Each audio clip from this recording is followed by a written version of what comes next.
Don't tell me words don't matter. We are 5 days away from fundamentally transforming the United States of America. And the way to make government accountable is make it transparent so that the American people can know exactly what decisions are being made, how they're being made, and whether their interests are being well served. Let me say it as simply as I can.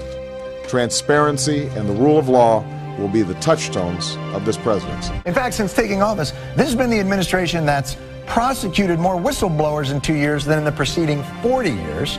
It meets with lobbyists across the street from the White House so they don't have to disclose they're meeting with lobbyists. And, this is true, censored nearly 200 pages of internal emails about their efforts to make government more transparent. How weird has this administration's record on transparency gotten? President Obama received an award for transparency Monday. That meeting was completely closed to members of the media. They not only closed the meeting to the media, they didn't even put it on the president's public schedule. I believe that every single American has the right to affordable, accessible health care. But these negotiations will be on C-SPAN. It'll be televised on C-SPAN. It's on C-SPAN. On C-SPAN. On C-SPAN.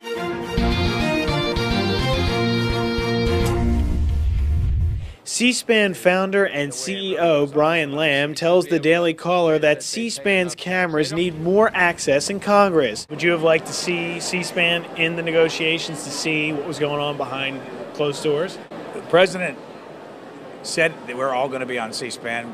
He never asked us. This prompted C-SPAN to send a formal letter to Congress today. They are requesting, once again, full camera access to all of the relevant negotiations to how our health care system will be changed in this country. Brian Lamb, the founder of C-SPAN, is urging Senate Leader Harry Reid and House Speaker Nancy Pelosi, along with the president, to allow the public full access. Just lastly, why can't you answer the C-SPAN question? I did. Well, you didn't, because you I said I hadn't seen the letter, which I haven't. Why do you need to see a letter? I mean, this is something the president said during the campaign, and he talked about he wants everything open on C-SPAN. Dan asked me about the letter, and I haven't read the letter. So I'll just ask you about having it on C-SPAN. I understand. I answered Dan's question, and I answered this. A lot of reasons not to do it on C-SPAN. People could showboat. Does he regret making that statement during the campaign? No. If you have insurance that you like, then you will be able to keep that insurance. If you've got a doctor that you like, you will be able to keep your doctor. Nobody is trying to change what works. But I don't think we're going to be able to eliminate employer coverage immediately. There's going to be potentially some transition process. I can envision a decade out, or 15 years out, or 20 years. If you're one of the more than 250 million Americans who already have health insurance, you will keep your health insurance. This law will only make it more secure and more affordable. It's just untrue. A lot of employers are going to drop their health insurance coverage to dump people on the government-run exchanges. One of the concerns about health care and how you pay for it, 1/3 of the funding comes from cuts to Medicare. Right. It is important for us to make sure this thing is deficit neutral, without tricks. I said I wouldn't sign a bill that didn't meet that criteria. They used 10 years of revenues and 7 years of spending and said, see, look, over 10 years this pays for itself. He's cutting Medicare by $500 billion. He cut seniors' home health care by 11%. It's a plan that asks everyone to take responsibility for meeting this challenge. Everybody. Exempting some from complying with the new health care law. They've been granted a special waiver from key provisions of the new law. All this coming out in just the first 2 years. This plan will reduce the cost of health care for millions. Instead, they've gone up by $2,200. Premiums, I think, have gone up 9%. Still leaves 23 million people uninsured. Let me also address an illegitimate concern that's being put forward by those who are claiming that a public option is somehow a Trojan horse for a single-payer system. A single-payer healthcare plan, universal healthcare plan. That's what I'd like to see. I think if we get a good public option, it could lead to single payer, and that's the best way to reach single payer. Nobody is talking about some government takeover of healthcare. I happen to be a proponent of a single-payer universal healthcare plan. And that should never be purchased with tax increases on middle-class families. It may be, but it's still a tax increase. That's not true, George. for us to say that you've got to take a responsibility to get health insurance is absolutely not a tax increase. No, but George, you can't just make up that language and decide that that's called a tax increase. I don't think I'm making it up. Merriam-Webster's dictionary. Tax, a charge usually of money imposed by authority on persons or property for public purposes. George, the fact that you looked up Merriam's dictionary, the definition of tax increase, indicates to me that you're stretching a little bit right now. But you reject that it's a tax increase. I absolutely reject that notion. But if Obamacare isn't a tax, why did the president's lawyers tell the Supreme Court it is a tax? If they don't pay the tax, they violated a federal law.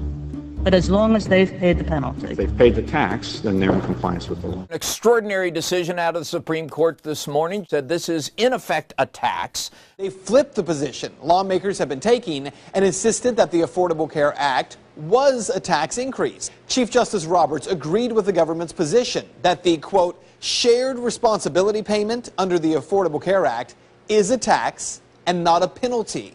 And Obamacare doesn't have just one tax. It has more than 20 Obamacare tax hikes. That is why Obama didn't want us to know about the Obamacare taxes until it was too late. But we have to pass the bill so that you can find out what is in it. So many people said, you know, back in August '09, we were all saying this seemed to be a tax, and if it was a tax, then this was going to be the largest tax increase in history. He broke that promise by implementing Obamacare. We're going to see, as you already mentioned, $500 billion in taxes, the biggest tax hike in American history. And I can make a firm pledge. Under my plan, no family making less than $250,000 a year will see any form of tax increase. Not your income tax, not your payroll tax, not your capital gains taxes, not any of your taxes. But the president of the campaign said that he made a flat pledge that he would not raise taxes on anybody making under $250. So is that pledge still operable? Well, again, I think in some ways your question is hypothetical because there are any number of different bills, different proposals. I think the president has outlined what he believes is the very best way to pay for health care. Hypothetical. He made a pledge. He said, I'm not going to raise taxes on anyone making under $250. Mm-hmm. Is that pledge still active? We are going to let the process work its way through. So it's not. So it's not. We're going to let the process work its way through. All right? If you make under $250,000, you will not see your taxes increase by a single dime. Not your income tax, not your payroll tax, not your capital gains tax. You have, however, said you would favor an increase in the capital gains tax. As a matter of fact, you said on CNBC, and I quote, I certainly would not go above what existed under Bill Clinton, which was 28%. It's now 15%. That's almost a doubling if you went to 28%. But actually, Bill Clinton in 1997 signed legislation that dropped the capital gains tax to 20%. Right. And George Bush has taken it down to 15%. Right. And in each instance, when the rate dropped, revenues from the tax increased. The government took in more money. And in the 1980s, when the tax was increased to 28%, the revenues went down. So why raise it at all?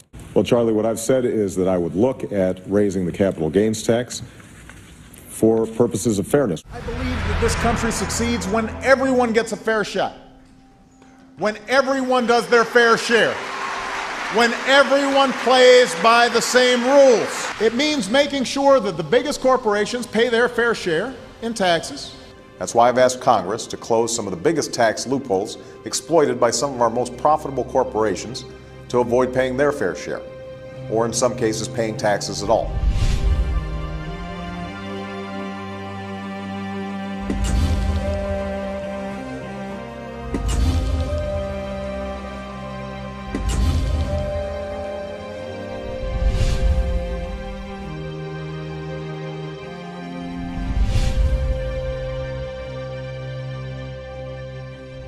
It's not right to ask middle-class families to pay more for college before we ask the biggest corporations to pay their fair share of taxes. CBS News reports that in January, President Obama named General Electric CEO Jeffrey Immelt to head the President's Council on Jobs and Competitiveness. Obama's choice of Immelt came under scrutiny this past week in the wake of a front-page story in the New York Times, which reported that despite $14.2 billion in worldwide profits, including more than $5 billion from U.S. operations, GE did not owe taxes in 2010. Carney was asked why, if the president wants corporate tax reform, he appointed, quote, to the head of the Competitiveness and Jobs Council, a person who is now the poster child for abusing the system to get out of paying taxes. The Recovery Act and our actions to fix the financial system were decisive in starting to turn the economy around. Our economy is stronger. That economic heartbeat is growing stronger. All of them have projects that are shovel-ready. Shovel-ready projects, shovel-ready projects. We are seeing shovels hit the ground. Shovel-ready was not as shovel-ready as we expected. Under my plan of a cap-and-trade system, electricity rates would necessarily skyrocket. Coal-powered plants, natural gas, you name it, whatever the plants were, whatever the industry was, they would have to retrofit their operations. That will cost money. They will pass that money on to consumers. So if somebody wants to build a coal-powered plant, they can. It's just that it will bankrupt them because they're going to be charged a huge sum for all that greenhouse gas that's being emitted. President Obama is facing new criticism over supporting offshore drilling in Brazil while continuing to back very tough restrictions right here in the U.S. And the Obama administration is going to lend at least $2 billion to a Brazilian state-owned oil company to finance drilling off that country's shores. Meanwhile, our federal government, the Obama administration, has virtually shut down the Gulf of Mexico. In 2009, Barack Obama said, I'm pledging to cut the deficit by half by the end of my first term in office. And for them to say that we shouldn't be raising the debt ceiling is irresponsible. The way Bush has done it over the last 8 years, number 43 added $4 trillion by his lonesome. That's irresponsible. It's unpatriotic.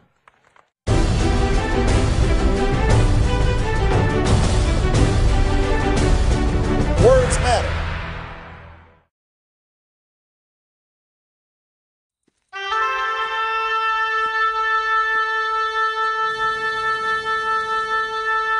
For a long time, I sat between the two graves and wept.